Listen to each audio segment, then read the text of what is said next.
तपाईको चरणमा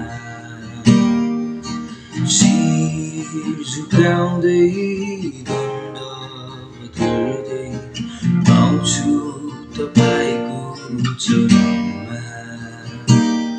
केवल तिम्रै लागि यसो तिम्रै लागि, केवल तिम्रै लागि यसो तिम्रै लागि, यसो तिम्रै लागि, यसो तिम्रै लागि म हात उचाल्दछु।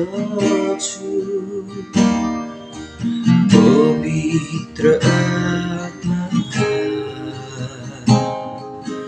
पवित्र आत्मा मलाई लैजा येशूको चरणमा। पवित्र आत्मा मलाई लैजा येशूको चरणमा। पवित्र